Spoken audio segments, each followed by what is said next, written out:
Hello folks, it's a beautiful hot Saturday morning here. I've already been working at the forge for quite a bit and I've about had enough of the heat, but I have bad luck with pocket knives. Let me show you what I'm talking about. Wrong pocket. Let me get in the other pocket. Yeah, there it is. Matter of fact, I have such bad luck with them, I only buy cheap ones. And you can see just how well they last. Yeah, this one broke on me yesterday. So, I also have bad luck with making knives for myself because every time I make a knife for me, I end up selling it. Today we're gonna give that a shot again. Got a little scrap of 1095. You've heard from my previous videos that I hate working with thin material, and especially in small pieces. But we're gonna work with this 1/8 inch, maybe 3/32, 1095, just maybe 5 inches of steel.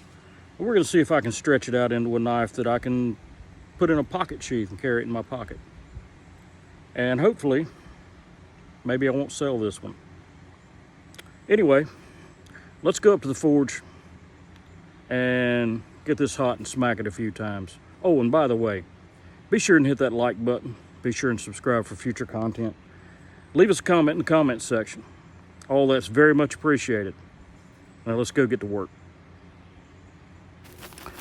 Okay, just to make things more interesting, I have an old hammer I picked up here somewhere. It's got a fiberglass handle, and I hate fiberglass plastic handles.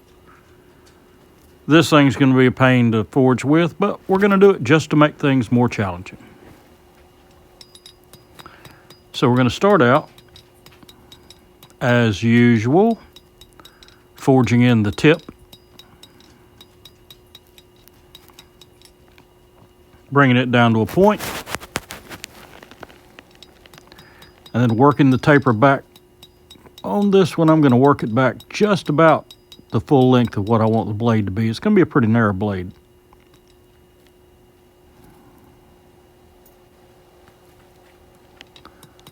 Keep working that taper back. Turn it sideways. Knock it back down to keep it the standard uniform thickness.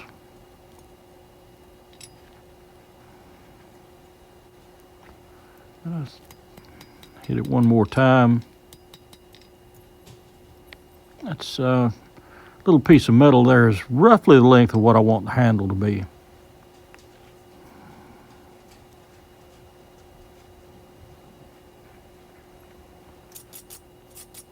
So we need to bring that blade back just a hair more. Didn't have much steel to work with. But we'll see if we can't stretch it out and make something usable out of it. Now I'm going to use the edge of the anvil, half on, half off blows with the hammer, and forge in where the handle and the blade come together. And if you're hearing a bunch of noise in the background, it's my dogs. They're playing. Just keep forging that down. Go back, get the width back right. That's not looking too bad. Profile's pretty close. Dress it up a little bit later. But you can see that handle is quite a bit too short, as it should be.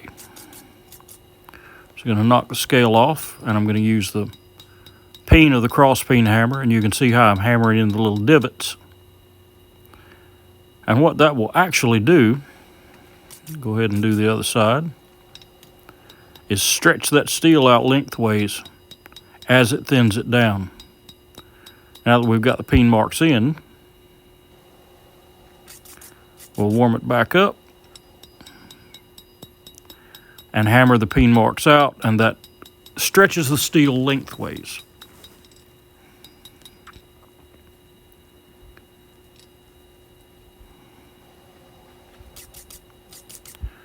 Now I If I wanted to widen the blade, I'd turn my peen in the other direction. And I will here in a minute.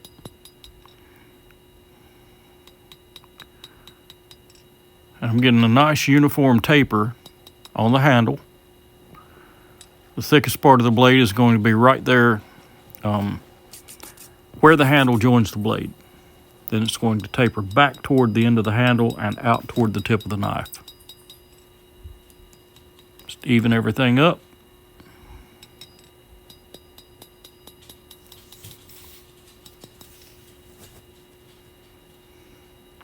Still needs a little more.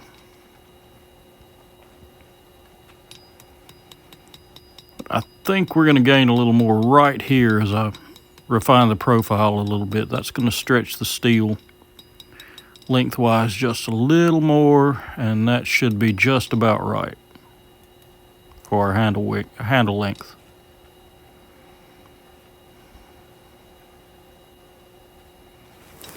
Now, as you can see, I'm going to use the cross peen in a different direction.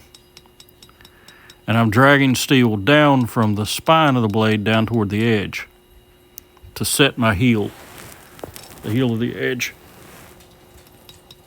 I'm going to pull some steel back, square the heel up. Just using the cross peen to move the metal around. But I did make a mistake. I should have put a reverse curve in this blade before I started doing this. So now, I'm just going to have to work through that as I go. Since we've already started, we'll go ahead and knock in a bevel at the heel.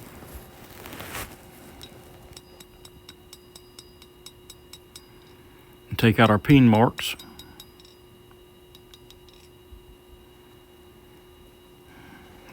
Actually, I just then realized the mistake.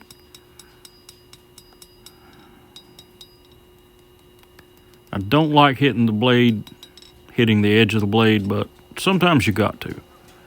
Because now I've got to go back and dress this blade to get that reverse curve in it. Or this blade's going to be bent like a banana. And while I don't want the blade to be completely straight, I don't want a big sweeping upward curve in it either.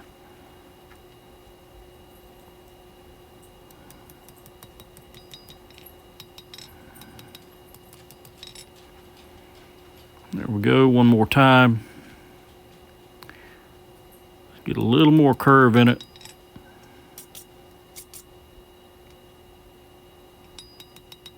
Just flatten things out.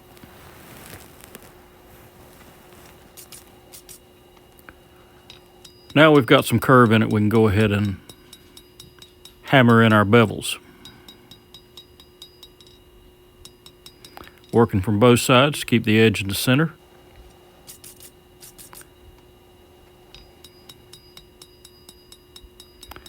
I really am not liking this hammer, but it's worth a shot just to make the build interesting, just to add an extra level of difficulty. I think I'm going to let that tip sweep on up.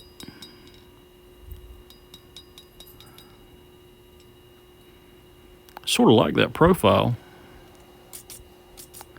A little shark fin sort of look right at the tip. Kind of like it.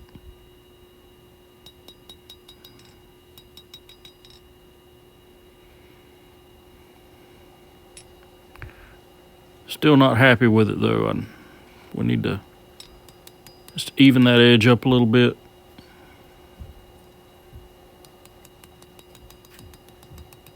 There we go.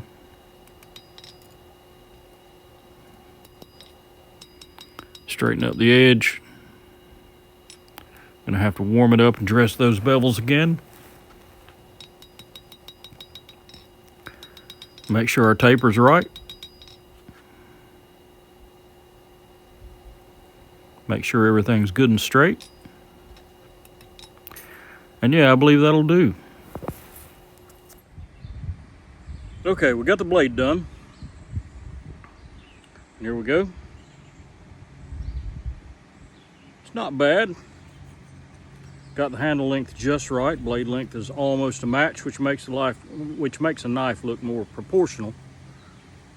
It's going to be a good little blade. I polished the edge up just a little bit, brought it up to about 120 grit or so, just to run through the heat treat. Since this is mine, I don't have to worry about making the edge nice and shiny. I can leave it scaled and just sharpen it after the heat treat, and it'll be good to go, ready to put handles on. Anyway, thanks very much for watching if you're still here. Oh, and good news, I got my most recent results back. I'm cancer-free. Praise God for that. If you're still here, thank you very much for watching. God bless and have a great day.